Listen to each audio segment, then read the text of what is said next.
CBI এর প্রাক্তন যুগ্ম অধিকর্তা উপেন বিশ্বাসের বাড়িতে গেলেন চাকরিহারারা। উপেন বিশ্বাসের বাড়িতে তারা যান, সল্ট লেকের বাড়িতে, এবং তাদের সঙ্গে কথা বলেছেন, পরামর্শ উপেন বিশ্বাস দিয়েছেন বলে জানা যাচ্ছে। এই যে ছবি আপনারা দেখতে পাচ্ছেন, সিবিআই এর প্রাক্তন যুগ্ম অধিকর্তা উপেন বিশ্বাসের বাড়িতে গিয়েছেন চাকরিহারারা। সর্বোচ্চ আদালতের নির্দেশে আপনারা জানেন যে 26,000 শিক্ষক এবং শিক্ষাকর্মীদের চাকরি বাতিল হয়ে গিয়েছে। যে রায় কলকাতা হাইকোর্ট দিয়েছিল তাই বহাল থেকেছে সর্বোচ্চ আদালতে। আর তারপর এই মুহূর্তে সেন্ট্রাল পার্কের কাছে অবস্থান করছেন কলকাতা হাইকোর্টের নির্দেশে তারা। এইরকম অবস্থায় চাকরিহারারা যারা সিবিআই এর প্রাক্তন যুগ্ম অধিকর্তার বাড়িতে তারা গিয়েছেন এবং তাদের পরামর্শ দিয়েছেন উপেন বিশ্বাস। এর আগে আপনারা জানেন যে বিকাশ রঞ্জন ভট্টাচার্য অভিজিৎ গঙ্গোপাধ্যায়ের বাড়িতে গিয়েছিলেন তারা, আর এবার উপেন বিশ্বাসের কাছে গেলেন চাকরিহারাদের একাংশ।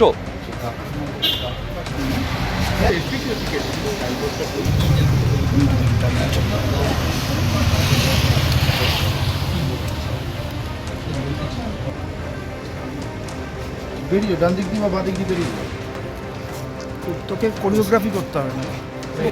উপেন বিশ্বাস কি বললেন শুনবো। চাকরিহারাদের ওরা অনেকের কাছেই গিয়েছে, আন্দোলন করছে। আমরা যারা বাইরে বেরোতে পারি না এই বয়সে, তারাও কিন্তু তাদের সাথে আছে। এবং আমি যা যা ওদের আমি দেখিয়ে দিয়েছি যে সুপ্রিম কোর্টে বিভিন্ন, আমার খাতা তো রয়েছে, ওদের যে পথে ওরা এগোচ্ছে আমি বলবো সঠিক পথ। কিন্তু আমি ওদের যেটা বলেছি সেটা আমি আজকে বলতে পারবো না, সেটা ওদের বলে দিয়েছি।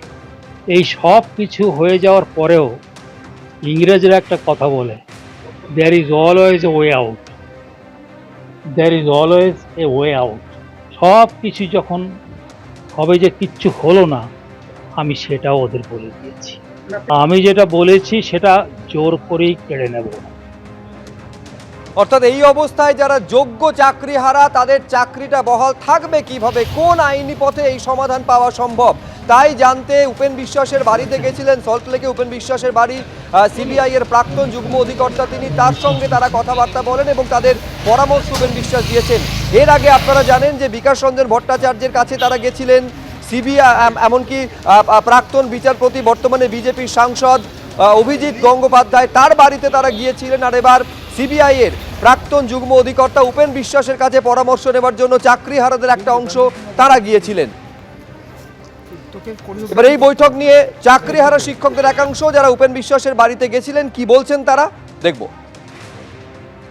22 লক্ষ যা ওএমআর আছে সেটা প্রকাশের দাবিতে আমি সুমন বিশ্বাস সুপ্রিম কোর্টে সিবিআইকে পার্টি করে মামলা লড়েছি।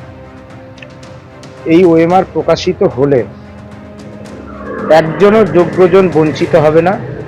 সমস্ত যোগ্য ওয়েটিং যারা আছে সাবজেক্ট ক্যাটাগরি ওয়াইজ তারা চাকরি পেয়ে যাবে। সুপ্রিম কোর্ট বলেছে ফ্রেশ সিলেকশন, তারা পাপ ধুয়ে ফেলার জন্য মুখ্যমন্ত্রীর নেতৃত্বে এই চাকরিশোর সরকার আবার একটা ফন্দি এঁটেছে। আমরা সেই ফন্দি রুখে দেব। আগামী 16 তারিখ আমরা আন্দোলন ডাকবো। আজকেই সন্ধ্যে 6টায় আমরা প্রেস কনফারেন্স করে জানাবো।